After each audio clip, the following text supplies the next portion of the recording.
Bonjour tout le monde, bonjour. Je sais peut-être qu'il y a encore des gens qui sont en train de se connecter. On va quand même débuter, donc bienvenue. Et oui, c'est ça, il y a déjà des gens qui réagissent dans le chat là, pour nous saluer, donc super. Il y en a je vois que c'est pas leur première fois. Donc, bienvenue à cette table ronde qui est organisée par Culture Outaouais. Aujourd'hui, c'est une table ronde qui est sur la thématique de l'apport de la culture dans le développement économique régional. Et on va recevoir deux invités de la région qui sont à l'affût de ces réalités-là, de ces préoccupations-là. Et tous ensemble, on va essayer de cerner toute cette complexité-là, des enjeux liés à la relance, comment la culture doit se positionner à travers ça. Donc, on va pouvoir réfléchir ensemble à des solutions. Donc, je me présente, Julie Martineau, je suis directrice générale de Culture Outaouais. C'est vraiment un plaisir de vous avoir en ce vendredi matin, ce beau vendredi matin. Depuis la pandémie, à Culture Outaouais, on a tout recentré nos activités, notre positionnement, nos activités de veille, de représentation, nos activités également de formation, d'accompagnement. Et certainement ce matin, c'est dans cette continuité-là. Il y a 2 semaines, on a lancé notre document synthèse, qui est un document de données, des données économiques sur l'apport de la culture dans la région. On l'a lancé dans le contexte actuel pour aussi mettre la table sur le rôle, le positionnement que doit jouer la culture. Donc, un grand plaisir d'être avec vous. N'hésitez pas, s'il y a des problèmes techniques aussi, de réagir, comme je le vois actuellement sur le chat. Il y a Isabelle Plouffe, notre agente de développement numérique, qui va pouvoir vous accompagner à travers ça. Il y a d'autres personnes aussi également de notre équipe qui sont avec vous du côté des participants. Donc, j'espère que vous êtes bien réveillés en ce vendredi, que vous avez pris un bon café et que vous allez être à l'écoute de cette... On est ensemble pendant 1 heure. Donc, la première partie, moi, je vais vous présenter très brièvement, pour ceux qui n'ont pas vu encore notre document synthèse, je vais passer à travers avec vous pour donner quelques éléments, quelques statistiques pour vraiment mettre la table sur nos discussions par la suite. Et comme je disais, on va enchaîner avec 2 présentations de panélistes.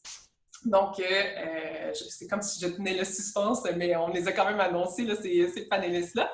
Donc, puis par la suite, je vais vraiment leur passer la parole parce qu'aujourd'hui, on ne souhaitait pas vraiment vous alourdir avec des chiffres et des données, puis on souhaitait aussi amener des réflexions, donc ça va être le rôle de ces panélistes-là. Puis après ça, on va ouvrir les questions, les réflexions.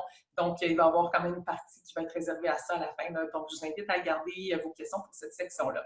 Donc, on est ensemble, comme je disais, pour la prochaine heure. Donc, encore là, c'est un grand, grand plaisir d'être avec vous. Et je l'ai dit tantôt, vous êtes invités, vous pouvez lever la main quand on va être rendu à la période de questions pour pouvoir poser votre question. Donc, sinon, si vous voulez juste faire des réactions, il y a également le chat qui s'offre à vous. Donc, vous pouvez même réagir pendant ce temps-là. Les panélistes voient vos réactions, etc. Donc, pour revenir au document synthèse que vous avez vu le visuel quand vous êtes entré dans le webinaire. Donc, c'est un document synthèse que je tiens quand même à saluer le graphiste de Simon Guibard, avec qui on travaille depuis un certain temps et qui a fait également notre identité, notre image de marque du côté de Culture Outaouais. Et je tiens aussi à saluer et à remercier le travail de Jean-François Boulay de notre équipe qui a travaillé au niveau de l'édition, de la recherche de nouvelles, des compléments de recherche sur le document et aussi évidemment tout le travail de correction. Donc, je tiens à les remercier. Donc, ce document-là, c'est vraiment un document que ça faisait des années qu'on nous demandait à Culture Outaouais. On aimerait mettre des chiffres des chiffres sur qui sont les travailleurs, combien c'est quoi notre poids dans le développement économique et tout ça. Donc, suite à cette demande-là, et surtout grâce à un soutien au secrétariat du développement économique de la ville de Gatineau, qui nous ont permis, avec ce soutien-là, ça nous a vraiment permis d'aller de l'avant avec ce mandat-là qu'on a donné à l'ODO. Donc, et on est très heureux parce que, comme je vous disais, ce document-là, on se le faisait demander. Oui, le document, je vais vous le présenter dans quelques instants. Là, je vais réagir dans le chat. Là, donc, et ce document-là, je vais vous le présenter. Il est également disponible sur notre page web de Culture Outaouais, donc cultureoutaouais.org. Et vous pouvez accéder au document. Il est sur la première page. Là, vous allez voir, il y a les liens. Donc, je disais que c'est ça, ça fait longtemps qu'on nous demande, on nous demandait de ce type de document-là, à la fois au niveau des élus, à la fois au niveau des artistes, des intervenants, même de d'autres secteurs. Donc, on est très heureux d'avoir pu lancer ça, donc dans sa version courte, il y a 2 semaines. Et ce que je tiens à dire qui est super important dans tout ça, ce rapport-là se veut aussi, mais avant tout, un outil pour le milieu. Donc, si les travailleurs culturels, les artistes, les gens au sein des organisations, je vous invite à vous l'approprier puis de l'utiliser dans différents de vos projets, demandes, etc. Donc, voilà.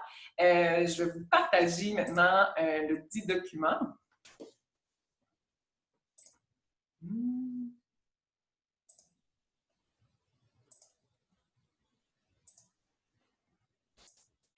Donc, c'est ça, d'entrée de jeu, le document par sa page titre, donc, en dit long aussi sur aussi le positionnement. Donc, la culture en Outaouais, un secteur d'activité majeur pour l'économie régionale.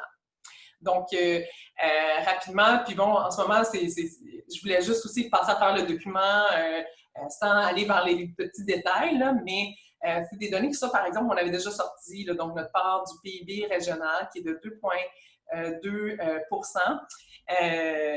Et on le voit rapidement, c'est un secteur qui est comparable à l'hébergement et à la restauration.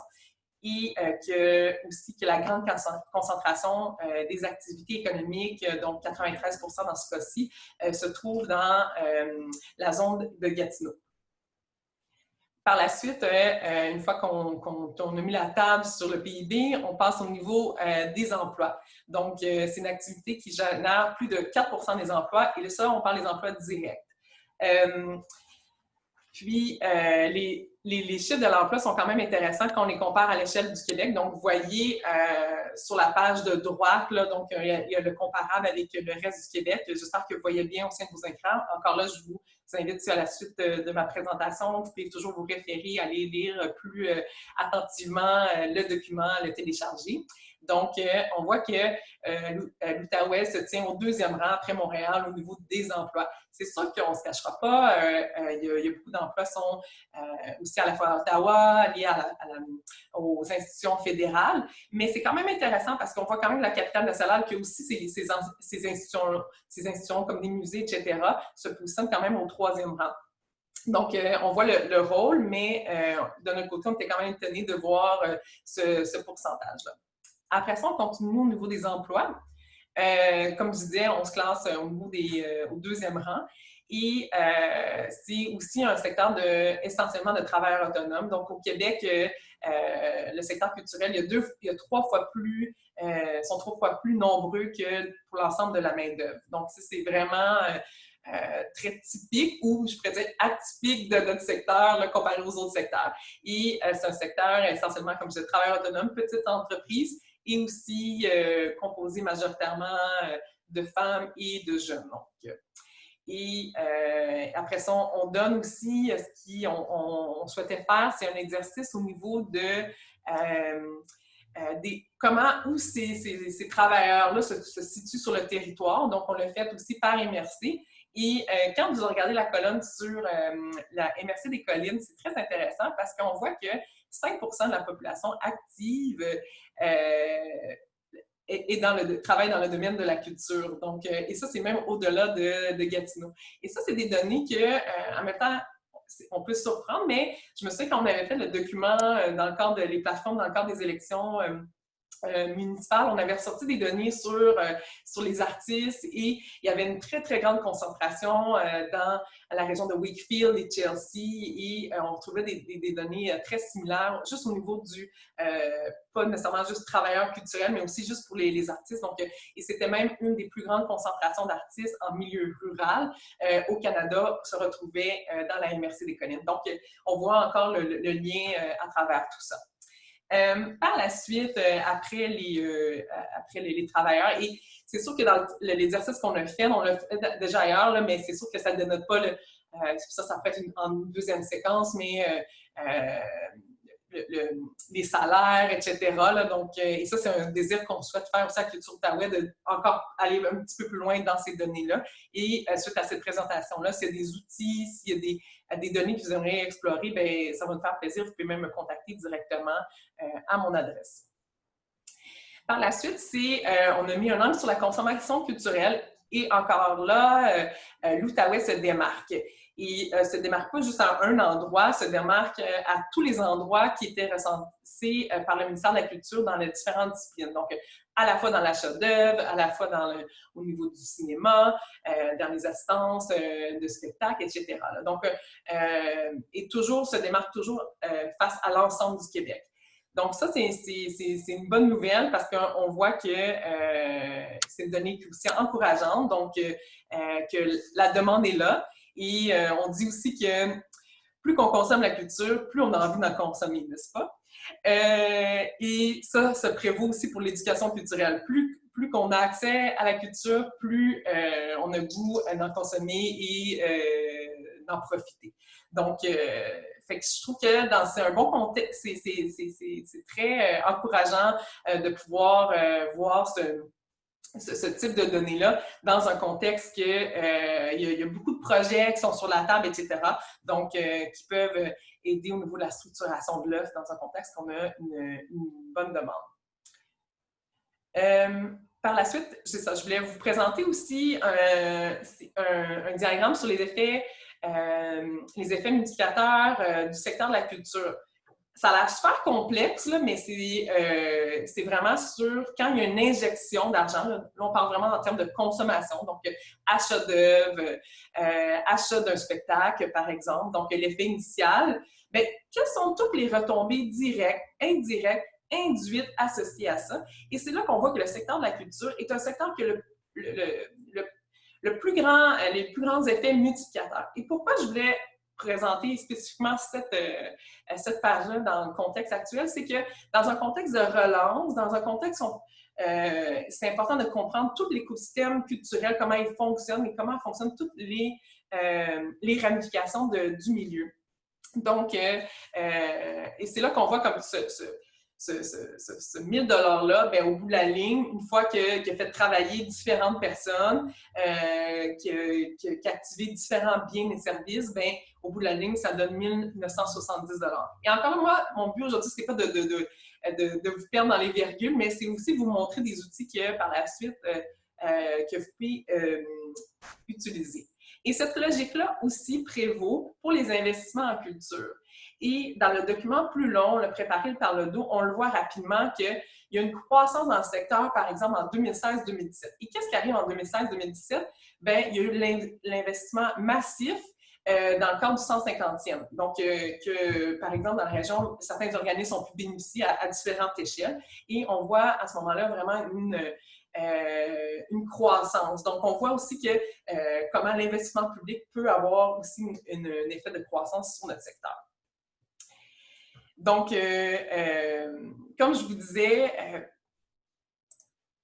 aujourd'hui, c'était vraiment vous présenter très brièvement ces données-là et après ça, vous inviter à aller consulter le document plus globalement. Donc, je ne cacherai pas que parler de la culture sous l'angle économique, ben, c'est sûr qu'on peut se faire reprocher qu'on ne voit pas tous les angles. Hein? Donc, mais comme je disais, c'était vraiment dans un souci de sortir des données qui étaient pertinentes, qui portaient un regard sur notre milieu.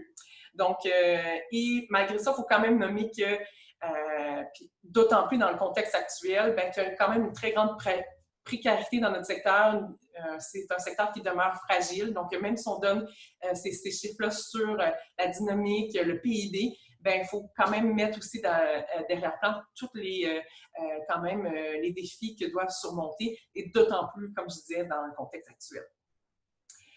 Toutefois, j'ai quand même bon espoir que ces données-là pourront aussi nommer, quand on voit les chiffres sur la consommation culturelle, pourront aussi nourrir, alimenter tous les projets qui sont portés par le milieu et pourront aussi aider à alimenter ces projets-là, parce qu'on sait que la région accuse d'un déficit au niveau des infrastructures, des équipements culturels. Donc, j'espère que tout ça va aider à mettre en lumière, offrir des occasions, des opportunités pour le secteur. Donc, malgré tout ça, moi, j'ai quand même bon espoir. Et comme je vous j'invite à consulter sur notre site web, c'est sur la page d'accueil. Puis, n'hésitez pas à me contacter ou Jean-François, c'est notre équipe, si vous cherchez des données pour à la fois dans le cadre de votre travail pour pouvoir profiter de ces informations-là. Donc, pour ma part, ça serait déjà terminé. S'il y a des choses que vous voulez réagir, je vous invite à le faire dans le cadre de la période de questions. Donc, je passerai déjà la parole à Julie Bérubé. Julie Bérubé est professeure au département de sciences administratives de l'Université du Québec en Outaouais. Depuis 2014, elle détient une maîtrise en gestion de projet de l'UQO et un doctorat en management du HEC. Ses enseignements portent entre autres sur le management, l'entrepreneuriat et la gestion de projet. Ses intérêts de recherche, et c'est là qu'on se rejoint, Julie, depuis qu'on se connaît, s'articulent principalement autour des industries créatives et spécifiquement auprès des industries culturelles. Elle étudie notamment les tensions vécues par les artistes et les impératifs économiques et artistiques. Elle s'intéresse aussi à la gestion des projets au sein de ces industries, ainsi que sur les questions d'équité, diversité et d'inclusion. Ces recherches touchent particulièrement les questions relatives au numérique dans les industries culturelles. Donc, ça fait vraiment un plaisir. On se connaît, Julie, depuis un certain temps, mais que tu prennes la parole. Puis, quand on a sorti on se préparait à sortir le document, tout ça, je t'avais en tête parce que j'avais le goût aussi que tu nous parles à la fois de ces données-là, mais aussi dans un contexte de crise que vit également le milieu, comment le milieu culturel peut se positionner à travers tout ça. Donc, c'est un peu le mandat que je t'ai donné ce matin, puis je sais que tu vas relever avec brio. Donc, je te passe la parole. Puis merci d'être avec nous. Merci beaucoup. Bonjour tout le monde. Ça me fait excessivement plaisir d'être ici avec vous aujourd'hui. Ça fait quelques années, je pense que je suis sur mute. Ça se peut-tu? OK, je pense que c'est réglé. Donc, ça fait quelques années que j'étudie les industries culturelles en Outaouais et je suis vraiment heureuse de pouvoir partager un peu mes réflexions avec vous aujourd'hui. J'espère qu'on va pouvoir aussi alimenter la discussion ensemble là, après, à la fin des présentations. Je tiens à remercier aussi Culture Outaouais pour l'invitation. Donc, voilà, j'y vais tout de suite. Je vais vous partager. J'ai une petite présentation PowerPoint que je vais vous montrer. Donc, comme Julie le mentionnait, je vais parler aujourd'hui des industries culturelles et dans un contexte de pandémie, tout ça, comment essayer de s'y retrouver. Donc là, ça ne sera pas long, je ne sais pas pourquoi. Je ne suis pas capable de... Bon. Donc, lorsqu'on se retrouve en temps de crise comme en ce moment, mais là, on vit une crise sanitaire importante, mais cette crise-là va se transformer, va mener éventuellement à une crise économique.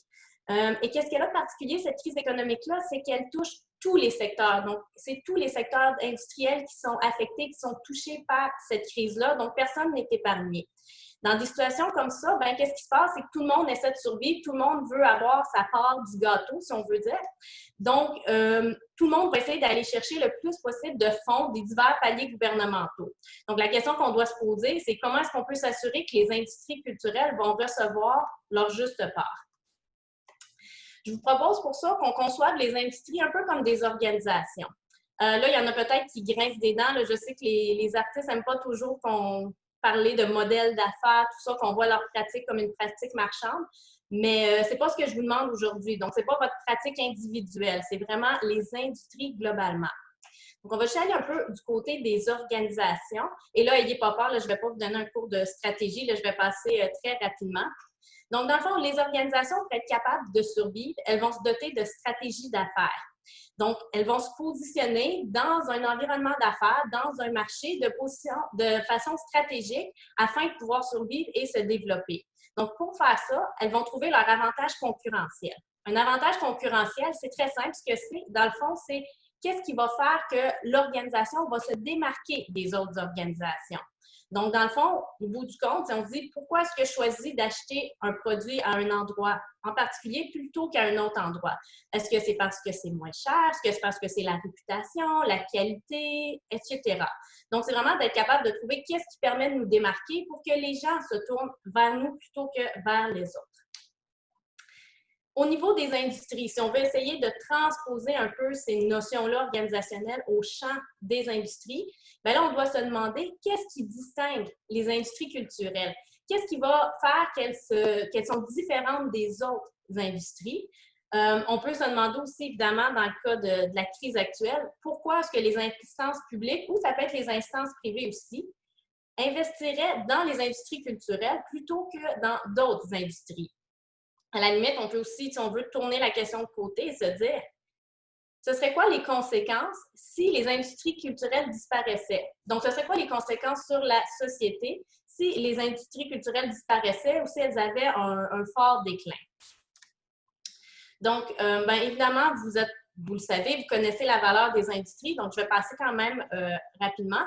Mais le premier élément, et qui est très parlant pour des politiciens, c'est que les industries culturelles génèrent de la valeur.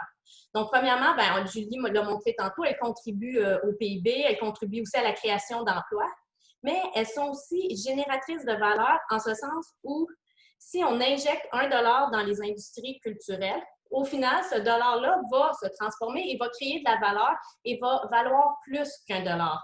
Donc, le dollar qu'on va avoir injecté va se transformer et va amener une valeur.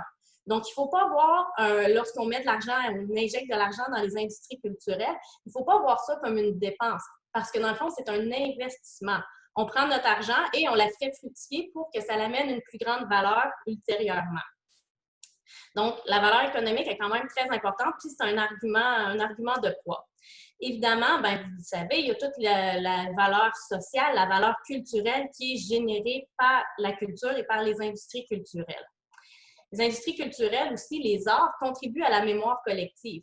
Donc, notre histoire, on la connaît, on la bâtit beaucoup à partir des œuvres d'art, à partir des différentes prestations qui vont avoir été faites.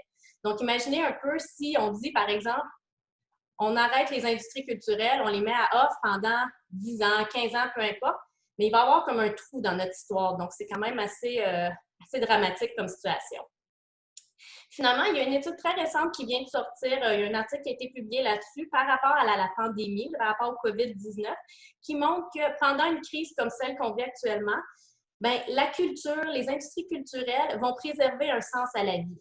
Donc, il y a beaucoup d'individus qui vont se tourner vers la culture pour être capables de passer au travers des épreuves qu'on vit en ce moment.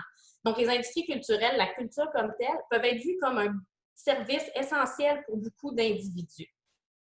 Donc, une fois qu'on a dit ça, maintenant, il faut être capable de véhiculer le message, il faut être capable de le partager, de le faire entendre. Pour ça, moi, je pense qu'un des éléments importants, c'est de miser sur la force de la collectivité. Donc, les industries culturelles vont se caractériser par une forte collaboration. En temps de crise, il y a beaucoup plus de collaboration, mais si on retourne quelques mois avant la crise, bien, il y a beaucoup de secteurs industriels c'est la loi du chacun pour soi qui va prévaloir. Mais ici, les industries culturelles tendent à se distancer un peu de cette espèce de logique-là où c'est chacun pour soi. Et il y a une espèce de collaboration qui se vit et qui se partage au sein des industries culturelles. Donc, pour être capable de véhiculer le message, il faut être capable de miser sur cet aspect distinctif-là qui est une force des industries culturelles. Donc, il faut avoir un message concerté et unifié pour l'ensemble de l'industrie. Donc, ce n'est pas le temps de se diviser, de dire, par exemple, bien, les arts vivants, on a besoin de plus d'argent pour X raison, les arts visuels pour telle raison. Ce qu'il faut, c'est que tous les secteurs disciplinaires des industries culturelles véhiculent et partagent le même message. Au même sens, toutes les parties prenantes, donc c'est-à-dire tous les individus, tous les organismes qui vont collaborer directement et indirectement à ces industries-là, doivent également partager et véhiculer le même message. Donc, qu'on soit un artiste, qu'on soit un technicien de la scène, qu'on soit un organisme culturel, ainsi de suite, bien, c'est important que ce soit le même message qui soit véhiculé collectivement pour qu'il soit entendu chez les politiciens et entendu aussi dans la société, donc dans les médias, parce que la société a un poids très fort, un poids d'influence majeur. Ça a déjà commencé à se faire. Il y a plusieurs regroupements d'artistes qui ont sorti. Il y a des pétitions qui circulent. Et bon, ben, il y a eu des fonds qui ont été annoncés. Donc, le gouvernement fédéral a annoncé un fonds de 500 millions, je pense, le 8 mai. Et le gouvernement provincial, pas plus tard que lundi passé, a annoncé un fonds de 400 millions. La question que je me pose, c'est quelle part va revenir à l'Outaouais? Dans le rapport de Culture Outaouais que Julie parlait un peu plus tôt, il s'est montré qu'il y a une certaine iniquité face à l'Outaouais. L'Outaouais est un peu sous-subventionné comparativement aux autres régions, là, en proportion. Et je vous dirais, c'est pas vrai uniquement pour le secteur culturel. C'est vrai aussi, par exemple, dans le secteur universitaire, la région d'Outaouais, l'UQO est sous-financée. Pourquoi? Ça, je le sais pas. Mais lorsqu'on se retrouve en situation de crise, les gouvernements, ils n'ont pas des plans de match définis depuis longtemps, tout ça, donc ils improvisent un peu. Donc, il y a un fort risque que lorsqu'il y a une iniquité, que cette iniquité-là, ben, s'accentue. Donc, que le fossé se creuse davantage. Donc, je pense que ça va être important pour l'ensemble de l'industrie de la culture en Outaouais de se mobiliser et de s'assurer que l'iniquité ne va pas être perpétuée. Donc, autant des organismes comme Culture Outaouais peuvent faire valoir ça, nos représentants, nos élus locaux, ainsi de suite. Donc, il va falloir que ce message-là soit véhiculé. Donc, c'est bon, il y a des fonds qui ont été libérés, mais ce sont des fonds d'urgence. Donc, ça répond à des besoins immédiats, là, des besoins de survie actuels. Qu'est-ce qui va se passer à plus long terme? Comment est-ce qu'on peut assurer la pérennité ou la survie, le développement des industries culturelles à plus long terme? Parce que là, on peut pas, il suffit pas juste de dire pendant plusieurs années, ben, envoyez-nous de l'argent parce qu'on est affecté par la crise, envoyez-nous de l'argent. Si on veut que l'argent continue à être injecté, à être envoyé pour les industries culturelles, il faut être capable de montrer qu'on a une capacité à se réinventer, qu'on est capable, en tant qu'industrie, de faire preuve d'innovation. Donc là, il y a une réflexion qui va devoir s'amorcer, à savoir, par exemple, est-ce qu'il y a des nouvelles pratiques qui peuvent être mises en place pour être capable de passer au travers de la crise? Est-ce qu'il y a des nouveaux modèles artistiques qui doivent être développés, réinventés, ainsi de suite? Et là, je ne suis pas en train de vous dire qu'il faut que l'ensemble des secteurs disciplinaires, l'ensemble de l'industrie se réinvente totalement. C'est correct qu'il y ait des secteurs ou des disciplines où on dit c'est pas possible. On ne peut pas, en temps de confinement, ça ne marche tout simplement pas.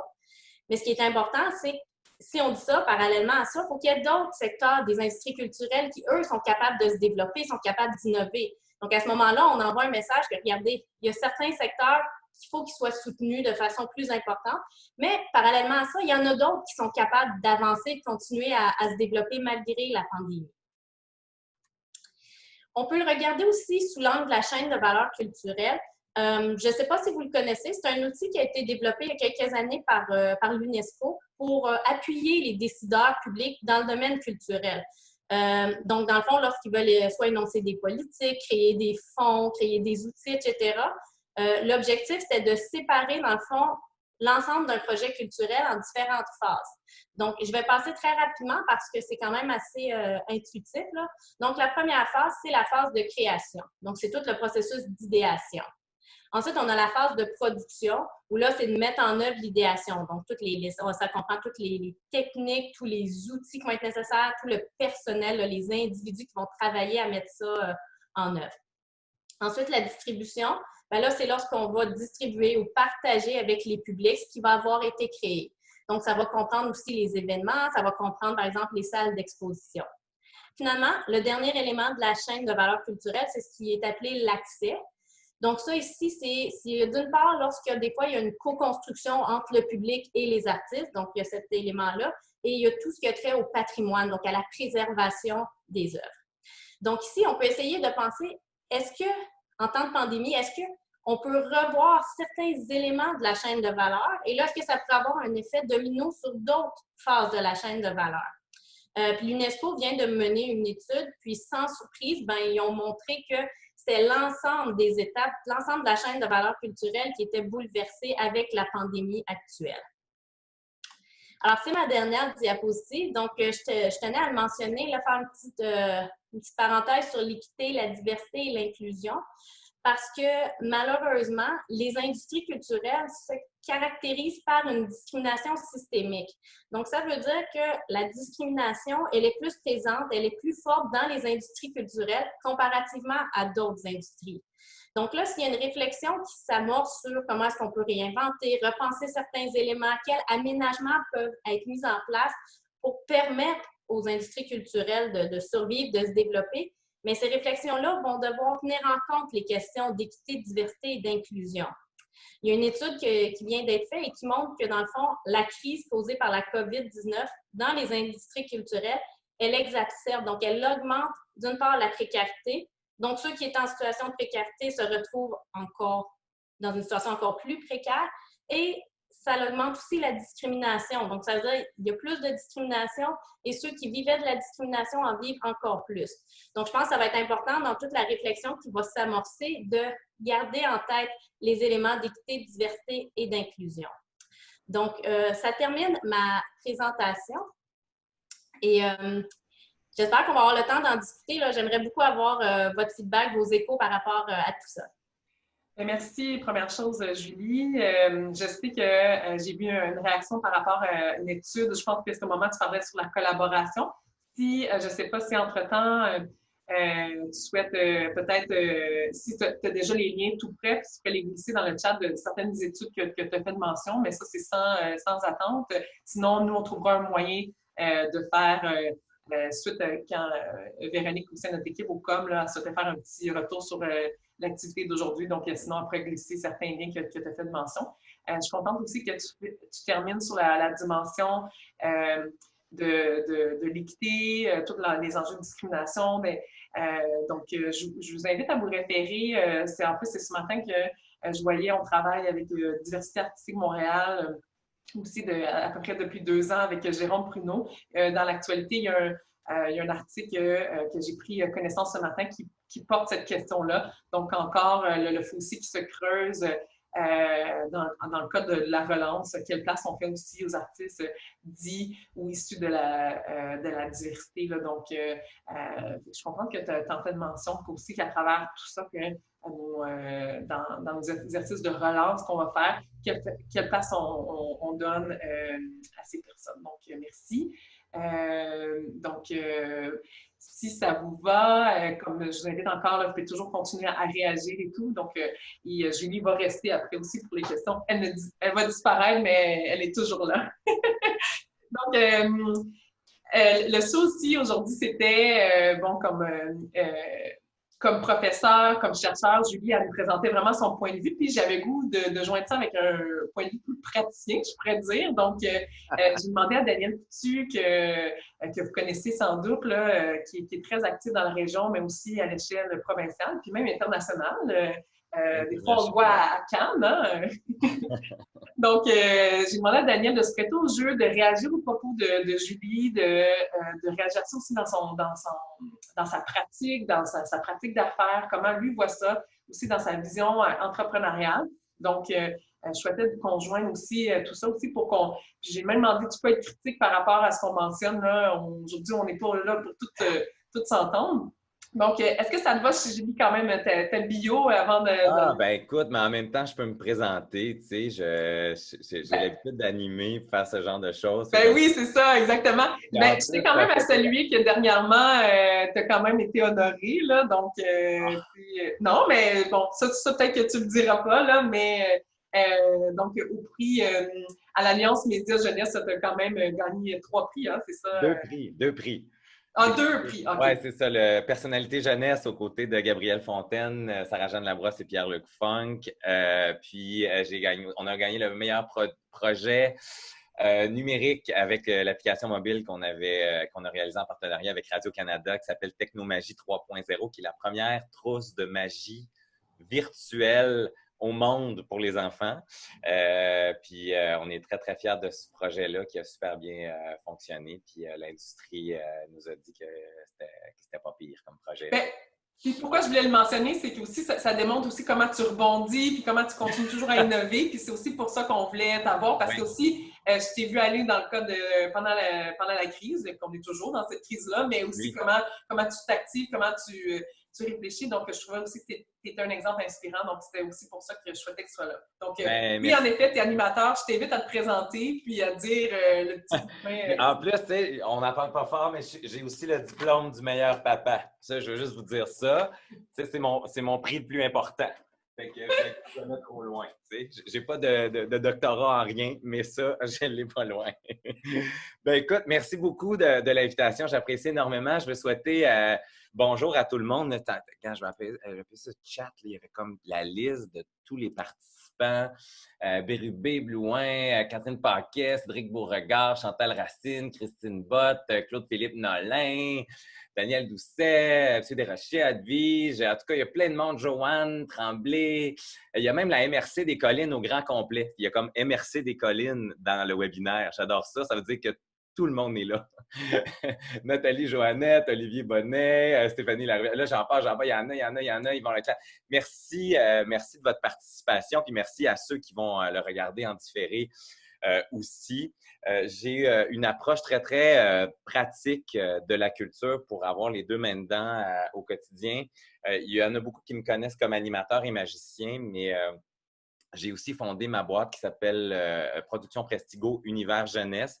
On se dévoue et on se dédie à la création, la promotion, la mise en marché, la diffusion, le rayonnement de contenus éducatifs, divertissants, inspirants, destinés aux enfants et ce, sur de multiples plateformes. On est présent en spectacle, notamment partout à travers la francophonie canadienne. On produit de la télé, du média numérique aussi avec des partenaires comme Radio-Canada, TFO et on est présent aussi dans différents autres domaines connexes, par exemple avec des partenariats avec le milieu du livre. On est dans la licence de propriété intellectuelle, dans l'édition musicale parce qu'on produit des œuvres musicales à partir des projets qu'on met en œuvre. On a également tout un secteur. Il y a une personne chez nous qui fait la gérance d'artistes aussi et qui s'occupe de la carrière d'artiste à travers l'ensemble de ces plateformes-là pour que ce soit un tout cohérent. Puis ce que j'ai trouvé super intéressant dans la présentation de Julie, c'est la fameuse chaîne de création de valeur. Puis c'est la réflexion que j'avais le goût d'amener aujourd'hui, c'est-à-dire dans la réflexion politique des institutions, de quelle façon on peut investir pour dégager de la valeur. Je pense que les chiffres le démontrent. 1 $ investi en culture, c'est payant pour la société, pas juste au sens pécunier du terme, au sens social. On sait aussi que la culture, c'est un... Je vais utiliser le terme produit, mais c'est pas... comment dire, j'ai pas une vision marchande là, de la culture, là, mais c'est juste pour aider le propos. Là. Mais c'est un produit d'appel, c'est-à-dire que la culture, comme ça touche l'émotion chez les gens, ça permet de... Ça permet de lier, ça permet... il y a une raison pour laquelle, quand on pense à Natasha Coine, on pense à Gilles Vigneault. Il y a une raison pour laquelle, quand on pense à Télé Caxton, on pense à Fred Pellerin. Il y a une raison pour laquelle, lorsque je pense à Lise Wattier, je pense à Sarah-Jeanne Labrosse. Il y a une raison pour laquelle aussi, moi, mon expertise est beaucoup dans le domaine de la production de spectacles et de la production musicale. Donc, je connais moins les arts visuels, mais je suis certain qu'il y a plein d'exemples de ce type qui existent. Et souvent, on se questionne en Outaouais comment ça se fait, dans les chiffres que Julie Martineau a montré au début, comment ça se fait qu'on est un des plus grands consommateurs de culture, mais qu'on est un des plus petits producteurs et créateurs de culture. Puis là, tu te dis, ben voyons, ça n'a pas de bon sens. Il y a tous ces gens-là qui sont prêts à consommer, découvrir, apprécier la culture, puis pourtant, ils s'en font très peu.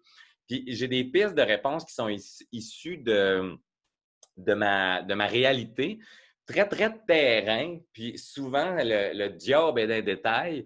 Puis ces détails-là font en sorte que ça crée une situation X. Fait que la chaîne de création de la valeur, ici, j'ai préparé une slide. Je ne sais pas si vous la voyez à l'envers. Vous pouvez peut-être me le dire dans le chat. Je ne sais pas si vous la voyez à l'envers. La voyez-vous bien? Moi, je suis hyper techno. Je crée des slides sur des feuilles de papier. C'est comme ça.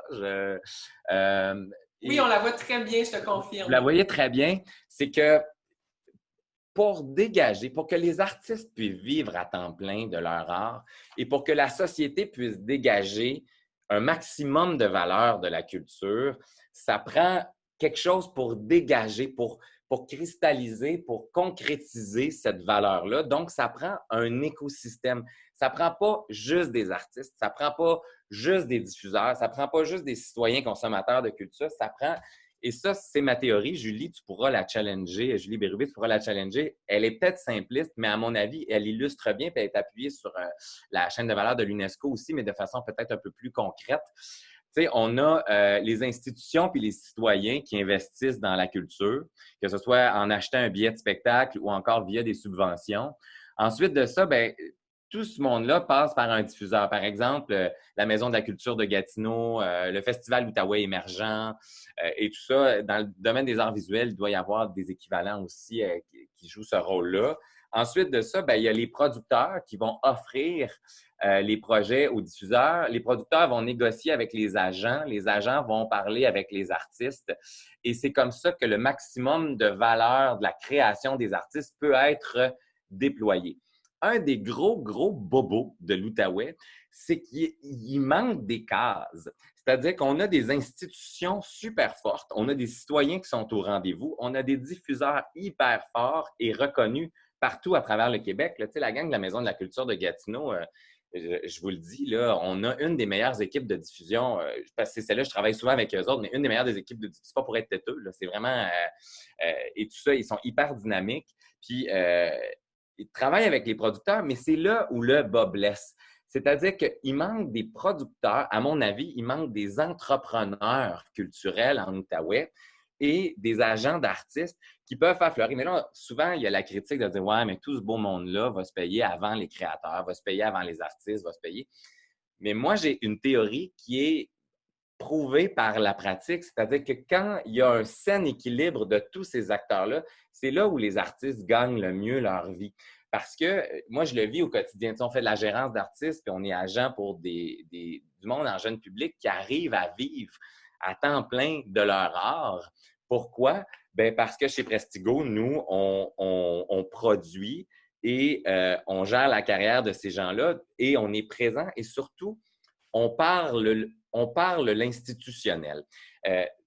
Quand j'ai une conversation, ne serait-ce que de 15 minutes, je ne peux pas nommer de nom là, parce qu'ils ne seraient pas là et ils ne m'ont pas donné la permission, mais il y a, sur les 9 artistes qu'on a en gérance et en production, il y en a là, 80% que j'ai une conversation de 30 minutes avec eux autres sur comment monter une demande de subvention, où est-ce qu'ils devraient se positionner par rapport au calque, par rapport à la SODEC. Le cœur le lève, ça ne les intéresse pas. Ce qu'ils veulent, c'est de créer et de créer du beau, de créer de l'inspirant, de voir. Fait que moi, si je suis né en Mauricie, puis que ou que je suis né à Montréal, puis que mon beau-frère, lui, il est gérant d'artistes, puis que lui, il travaille chez Équipe Spectra, qui produit des œuvres, puis qui est en contact avec le ministère de la Culture qui est basé, bien, cette chaîne-là se complète beaucoup plus facilement, à mon humble avis. Donc, il y a un bloc, un gros bloc, puis heureusement, on commence de plus en plus à avoir des entrepreneurs culturels en Outaouais. Il y a un gros bloc, puis on parle de hub créatif. Je vous invite, on trouvera une façon, Julie, il y a eu une étude qui a été faite en collaboration avec le Conseil des arts qui a été pilotée par Guillaume Desiel et son deuxième nom m'échappe, il y a une demoiselle, moi je pense que je connais bien Guillaume, là, sur les hubs créatifs qui stimulent l'entrepreneuriat culturel. Bien, je pense que c'est une excellente façon de voir une des raisons pour laquelle il y a si peu de production culturelle en Outaouais. Fait que pourquoi, souvent, tu sais, dans les données, moi, dans le contexte des consultations qui avaient été faites pour le renouvellement de la politique culturelle, c'est des données qui datent de 2015, mais ça n'a pas bien changé, là. Il y avait 0,5 % des dépenses de programme de la SODEC qui étaient faites en Outaouais pour 4,7 % de la population. Il y avait 0,8 % des investissements des dépenses du calque en Outaouais pour 4. Puis ça, c'est un déséquilibre qui est dans plusieurs secteurs. Mais là, tu te dis pourquoi? Puis quand tu jases, tu te rends compte que ben, les gens, l'argent est là, mais ils ne demandent pas l'argent. ils vont pas. Pourquoi? Parce qu'on a un bassin d'artistes pour qui c'est extrêmement compliqué. C'est du trouble remplir une demande de subvention. Puis c'est pas parce qu'ils veulent pas, c'est parce que leur job dans la vie, c'est pas de faire ça. Puis quand ils se tournent, il y a des organismes comme Culture Outaouais qui appuient beaucoup les artistes. Merci de le faire d'ailleurs, qui les accompagnent là-dedans. Mais je pense qu'il y a tout un hub de producteurs et d'agents à développer en Outaouais qui va permettre de répondre aux besoins de la région, mais de répondre aussi aux besoins nationaux et internationaux. Puis, il faut donc se poser la question, mais comment ça se fait? Comment ça se fait qu'il n'y en a pas plus que ça, des entrepreneurs culturels? Comment ça se fait qu'il n'y en a pas plus des gens qui se dévouent à temps plein à monter des boîtes de prod, de cinéma, de télé, en art visuel, de production de spectacles? Puis, j'ai des hypothèses. Julie Bérubé, tu pourras commenter tantôt, et les autres aussi. Moi, je pense que la présence dans la région de la fonction publique, la sécurité d'emploi, c'est hyper séduisant. Et on l'a vu, la culture, c'est un milieu de travailleurs autonomes, y compris pour les travailleurs culturels. Donc, à Montréal, il y a tout un écosystème de travailleurs culturels qui travaillent pour plusieurs boîtes, qui font de la promotion radio, qui font de la... Mais en Outaouais, on n'a pas ces gens-là. Pourquoi? Parce que dès que tu es moindrement allumé en com, que tu es moindrement allumé en loisirs, tu ne te diriges pas vers une carrière en entrepreneuriat culturel parce que c'est difficile de partir une entreprise. Et surtout, c'est insécurisant. Et à tous les jours, il y a des postes à la fonction publique qui s'ouvrent à 80 000, 100 000 par année en communication, en gestion de partenaires numériques, en ci, en ça. Fait que c'est hyper... c'est pas invitant comme carrière d'être un entrepreneur culturel quand on est en Outaouais et qu'on voit à quel point il y a des emplois aussi intéressants dans la fonction publique. L'organisation du travail, on en a parlé, travailleurs autonomes, l'organisation des appels de projets du gouvernement est faite en fonction d'une réalité et une structure d'emploi qui est cohérente avec la réalité montréalaise. Exemple hyper concret, j'ai un projet avec, je vais faire une annonce bientôt, là, mais là, c'est pas la place pour ça. Mais on va attirer en Outaouais un très, très gros plateau de tournage très bientôt. Et c'est un enjeu de tous les instants de trouver des directeurs, des directrices de production, des travailleurs culturels. D'une part, parce que c'est difficile d'accoter les salaires de la fonction publique. Puis l'autre chose, c'est qu'à Montréal, disons que tu as besoin d'un directeur de production sur un projet culturel ou que tu as besoin d'un coordonnateur qui travaille en culture, il y a tout un bassin de pigistes qui sont disponibles et qui sont prêts à faire un 200 heures sur un projet. Donc, dans les appels de projet du gouvernement, lorsque tu structures ton budget puis que tu dis, bon, ben je vais avoir besoin d'un coordonnateur, je mets 200 heures de quelqu'un là. À Montréal, ils partent le projet, ils ont quelqu'un, ça prend 1 semaine et demie. En Outaouais, j'articule mon projet, je me rends compte que mon subventionnaire va accepter dans ma ligne coordonnateur du projet 200 heures de quelqu'un. Le gros hic, il n'y a personne. Il y a personne pour prendre les rênes du projet. Donc, il va falloir que les appels de projet, à mon avis, tiennent compte de la réalité de l'emploi en Outaouais, notamment en production. Fait que, les investissements en culture, puis pas juste ça, ça remonte jusqu'au domaine de l'éducation. Si à l'université, il y a des programmes en entrepreneuriat culturel ou en administration de la culture, au HEC, il y a une formation. C'est pour ça que moi, je découvre Julie Bérubé, je ne le savais pas. Je ne connaissais pas Julie et c'est devenu ma nouvelle meilleure amie. C'est ma BFF forever. Et s'il y a davantage de gestionnaires et de producteurs de la culture, ça va soutenir l'ensemble. Fait que ça, c'est un des éléments, mais pas davantage de gestionnaires au sens d'intermédiariser puis de bureaucratiser les affaires. Je pense juste qu'il faut avancer sur tous les fronts en même temps. Fait que là, la question, c'est comment on avance sur tous les fronts en même temps? Bien, moi, j'ai le goût de dire que la relance en culture, on sait que la culture dégage de la valeur. On sait qu'elle dégage de la valeur quand il y a un écosystème, l'ensemble des intervenants. Je pense que ça va prendre des grands projets et ça, je trouve ça de toute beauté. Récemment, je pense qu'il y a 15 ou 16 organismes culturels qui ont annoncé qu'il y aurait une programmation. Puis c'était la première fois que tous ces organismes, que ce soit le Festival de Montgolfière de Gatineau, l'autre, puis l'autre, puis l'autre, bien, si on a des grands projets qui impliquent les citoyens, qui impliquent les institutions, qui impliquent des producteurs, des agents et des artistes, si on a des grands projets, tu sais, au Saguenay, ils ont la fabuleuse histoire d'un royaume qui a été montée par des producteurs, des diffuseurs, des artistes, l'institution, le gouvernemental. C'était un grand projet, mais ça a permis de faire vivre du monde pendant une année autour d'un objectif commun. Fait que si on le pense de cette façon-là, plutôt que de répartir des sommes, c'est important là, de soutenir. Puis je ne parle pas de la situation de la pandémie qui, en elle-même, c'est important que le milieu culturel puisse survivre puis continuer.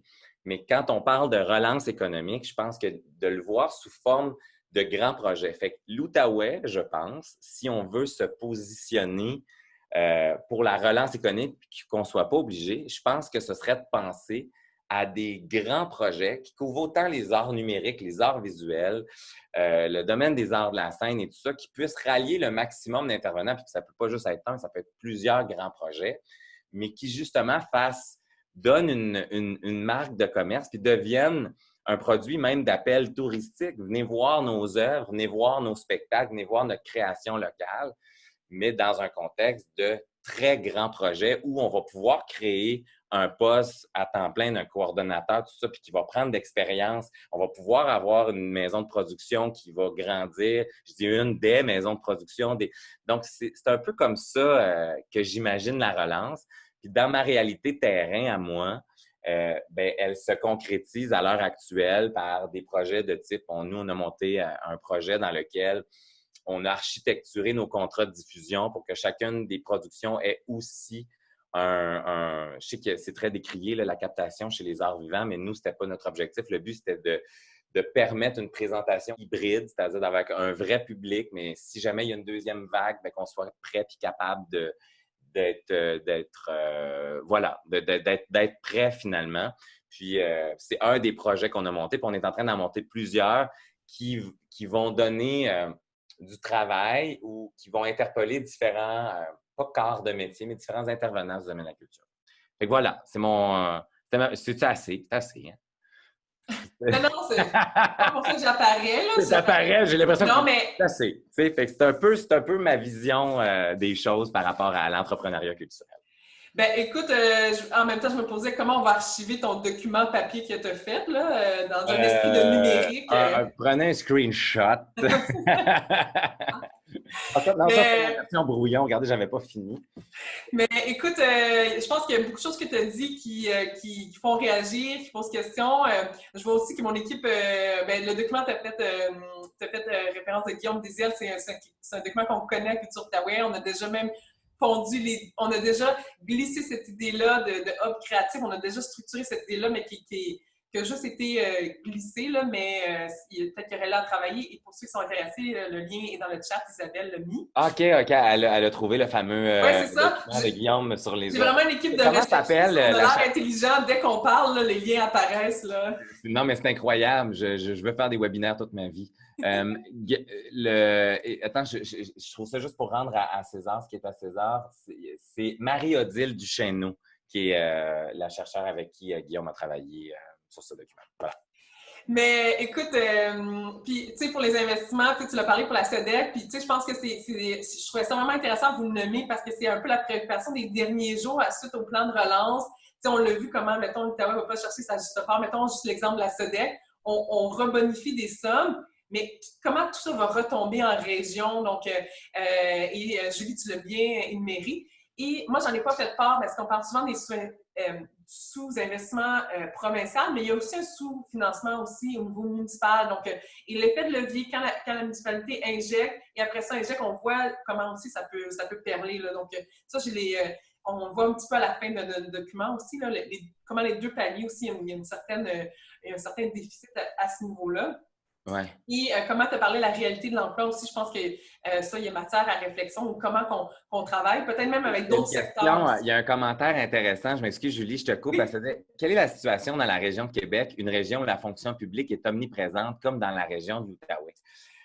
C'est tellement vrai, si tu te dis pourquoi, Puis la réponse à ça, c'est comment ça se fait qu'à Québec, ils ont, c'est très, très, très dynamique. Je pense à Comédia, je pense au studio de jeux vidéo. Puis, il y a plusieurs artistes en art visuel qui travaillent maintenant à des jobs hyper bien payés dans des studios d'animation, jeux vidéo, etc. C'est hyper stimulant comme artiste.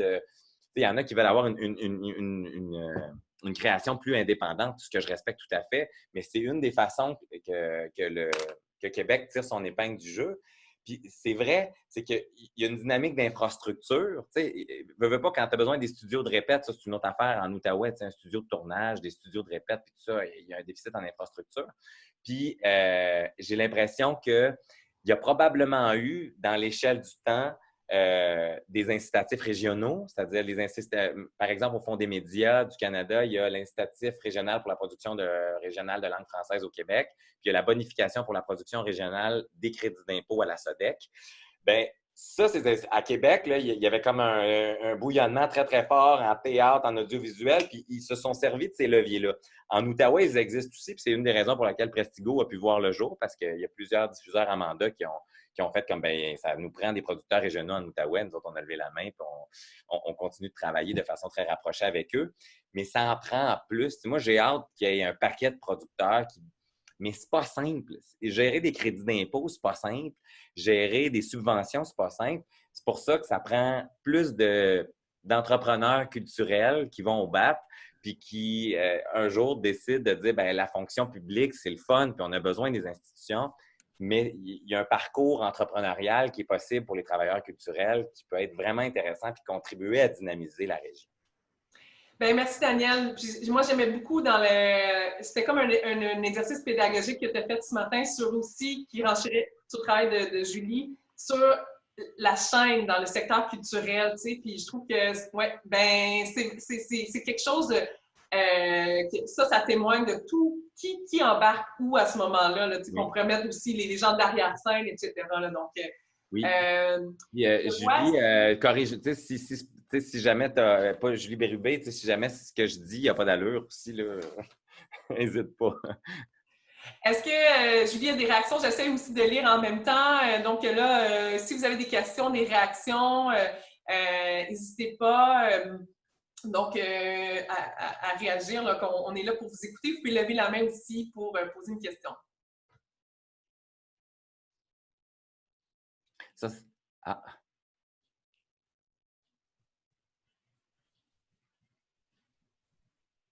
Donc, ici, on parle encore de l'enjeu de la gestion. Là, donc, comment, c'est ça, c'est plus un témoignage ici. Là, donc, une personne qui témoigne à ce niveau-là.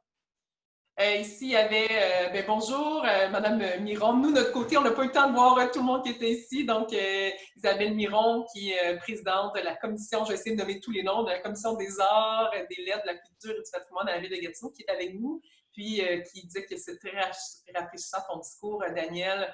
Il y en a même un qui a dit que j'étais le narrateur de sa vie. Attends, c'est qui a dit ça? Je pense qu'un des problèmes est que les acteurs du milieu ne se connaissent pas. Est-ce que toi, Daniel, même Julie, qui a vraiment un regard plus de chercheur, est-ce que vous avez le même constat?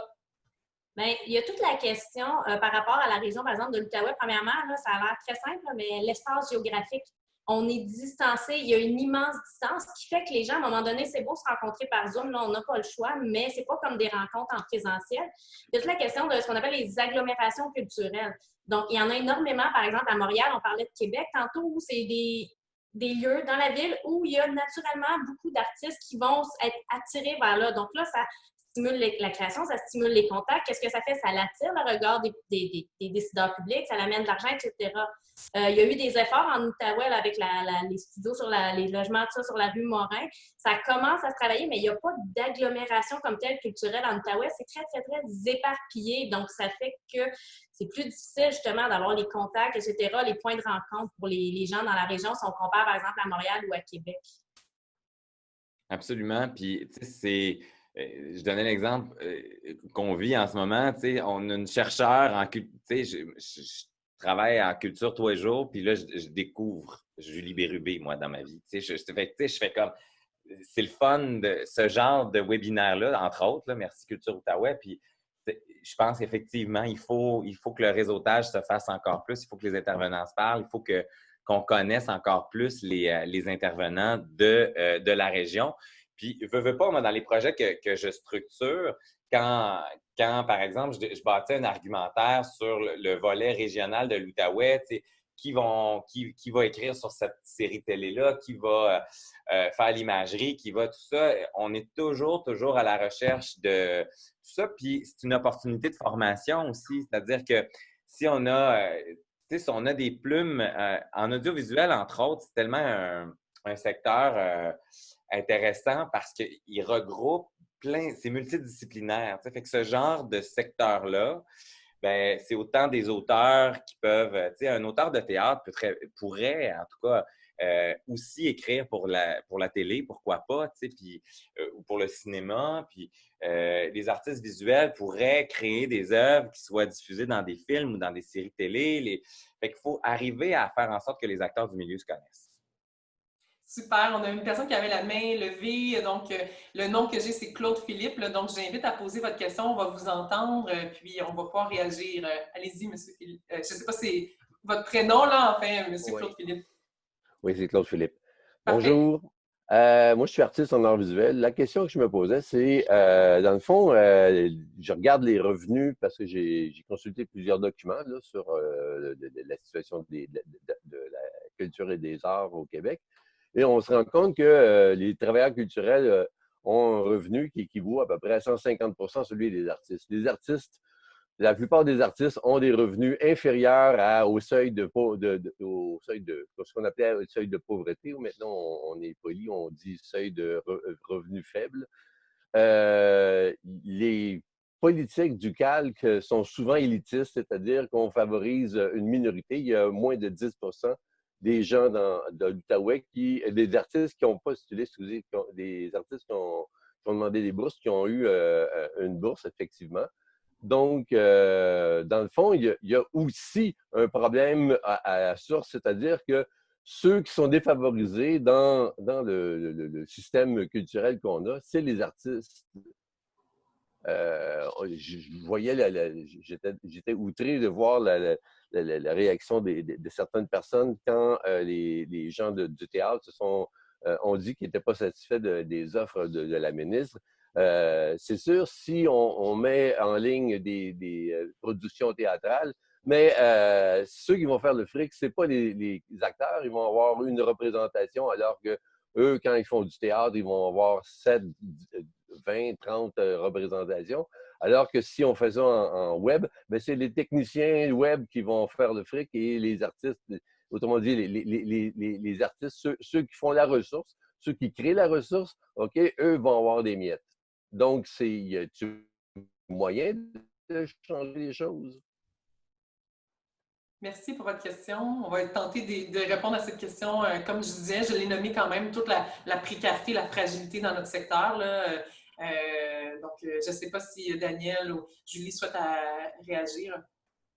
Bien, en fait, moi, j'ai peut-être une piste de réponse pour vous, là, mais tu sais, cette réflexion-là, je l'ai suivie de près aussi. Puis, il y a deux choses par rapport à la retransmission. C'est-à-dire que la retransmission en direct telle qu'elle est, il y a deux tracks sur les façons dont elle peut être faite. Mais je vais revenir de façon plus substantielle sur votre question initiale, là, mais c'est que la retransmission en direct, elle peut être faite de façon directe dans un canal privé, un peu comme en ce moment, c'est-à-dire avec une invitation, ou elle peut être faite de façon ouverte, où cette captation-là, elle est conservée a posteriori. Ce qui est important, c'est que dans les ententes que les artistes et que les comédiens vont faire dans le cadre de ces projets-là, c'est clair qu'il faut, d'une part, que ce soit une retransmission en direct privé. Il ne faut pas que ce soit une retransmission en direct public, sauf si l'intérêt, c'est de le faire public. Puis, il faut qu'elle respecte les droits d'auteur. C'est-à-dire que un des enjeux qu'on a à l'heure actuelle, c'est ceux qui font beaucoup de captations live Facebook, que ce soit du théâtre ou que ce soit de la chanson. Et ces œuvres-là sont conservées sur le web, puis on y a accès a posteriori. C'est une une captation pour une année et demie de visionnement. Ça, c'est de la production audiovisuelle. Il ne faut pas que ce soit ça. Donc, dans la façon de le présenter, c'est clair qu'il faut être très, très, très prudent. Puis je pense que les représentations que les artistes ont faites au niveau du ministère de la Culture, elles sont excellentes parce que je pense que dans le cadre de la pandémie, tout le monde se garochait à essayer de trouver la meilleure idée, la meilleure façon. Il y a eu des sommes qui ont été débloquées. Maintenant, il faut que ce soit fait de la bonne façon pour pas que ça porte préjudice aux artistes. En même temps, ce qui est important, à mon avis, puis vous avez raison, c'est de dire, ben là, il faut pas que ce soit les techniciens du web qui ramassent tout l'argent puis qu'au final, ceux qui créent la ressource soient pas rémunérés. Donc, je pense qu'il y a un devoir pour les institutions, puis ça revient à ce que je disais par rapport aux grands projets de tout à l'heure. Il y a un devoir pour les institutions de contrôler, d'une part, l'équilibre à l'intérieur de la chaîne de valeur. C'est-à-dire qu'il ne faut pas que il y ait, tu sais, par exemple, quand moi je fais un projet télévisuel avec Radio-Canada, bien, le Radio-Canada approuve chacune des lignes de mon budget, disait je vais rémunérer mes caméramans de temps, les artistes vont être rémunérés en fonction de la convention collective de l'Union des artistes, mes musiciens vont être sous l'égide de la Guilde des musiciens, ceux qui font des dessins ou quoi que ce soit, je vais les rémunérer tant. Et donc, l'institution est le chien de garde de l'équilibre des forces à l'intérieur du projet. Puis, vous avez raison, je pense que dans les appels de projet, ou du moins dans les initiatives qui vont être faites, il va falloir que, d'une part, les droits d'auteur soient respectés. Il va falloir que ce soit des captations et des diffusions qui sont éphémères, limitées, et que l'ensemble de la chaîne soit bien rémunéré. Toutefois, si la présence de tous ces intervenants-là, à mon humble avis, permet à l'artiste de retrouver son public, permet d'être en performance, permet, etc., bien, c'est clair qu'on a une façon, en période de pandémie, entendons-nous, temporaire, imparfaite et désagréable, presque, d'amener ces œuvres-là au grand public en attendant que les arts vivants puissent être déployés de la façon traditionnelle. Puis évidemment, bien, ce que les artistes disent, c'est il faut donc prévoir des sommes qui vont aller directement aux artistes. Puis ça, je suis tout à fait en accord. Mais je pense qu'il faut avancer sur les deux niveaux. Il faut avancer sur des grands projets dont l'équilibre est assuré dans la chaîne pour éviter que ça se fasse au détriment des artistes. Puis ça prend des sommes qui vont directement aux artistes pour éviter des situations de précarité. Mais ça... ça va-tu se faire, puis le message va-tu se rendre? C'est notre travail, c'est les voix, comme vous le faites là, de se faire entendre.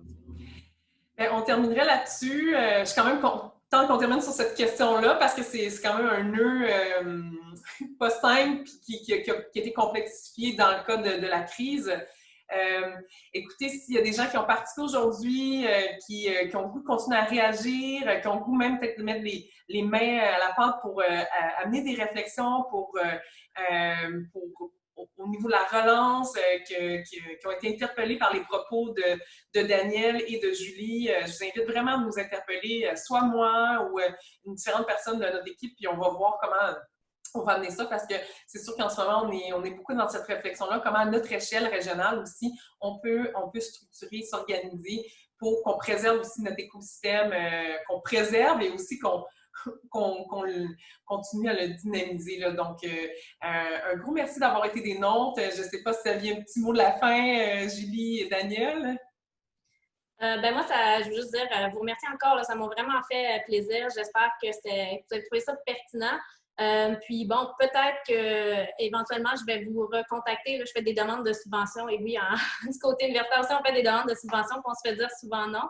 Mais je suis en train d'en rédiger une avec Culture Outaouais sur justement les modèles artistiques, comment essayer de revoir tout ça avec la pandémie. Donc, ça se peut que dans les prochains mois, prochaines années, je vous invite à participer à mes projets et j'espère que vous accepterez. J'en ai déjà rencontré plusieurs. Là, je vois des noms qui j'ai fait des entrevues en 2017. Donc, j'espère avoir la chance de vous revoir très bientôt. Oui, puis une bonne idée dans ces recherches-là, puis je vous lance ça comme ça. Je te lance ça, on se tutoie maintenant, Julie et moi, c'est comme ça.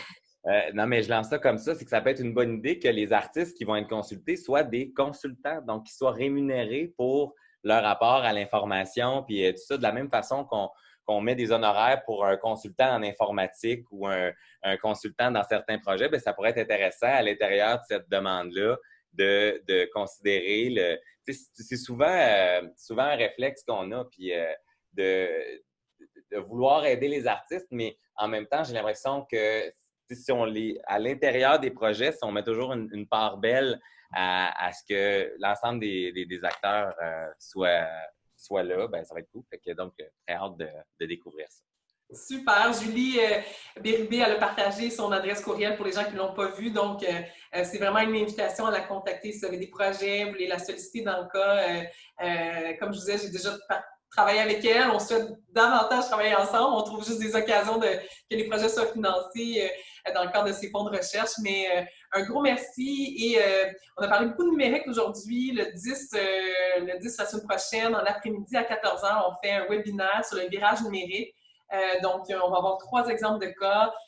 Transistor qui ont fait leur festival et on a même vécu la matinée numérique, comme tu disais, et qui n'a pas été en live. Il a été en live, mais après, elle n'était plus disponible pour une question de droit. Là, donc, on a fait cette matinée-là avec eux. Ils vont parler de leur expérience. Après, c'est voir Amélie Blanchard du Festival Twist qui va être présente aussi, qui va parler d'une expérience qu'elle a vécue, qu'ils ont faite en 2-3 mois, qui a perlé beaucoup en termes d'accessibilité, donc qui ont touché une dimension qu'ils ne touchaient pas avant. Et sinon, on va avoir Jean-Sébastien Côté, qui est concepteur sonore, qui travaille partout à l'international, qui avait déjà une pratique en distance très numérique et comment tout ça chamboulait également son travail. Donc, je vous invite à vous inscrire. C'est le 10 à 14h, donc sur cette même forme de webinaire. Donc, un gros merci d'avoir été là et j'espère que ça suscite, que ça vous donne aussi le goût d'action puis qu'on se revoit très bientôt. Merci! Merci.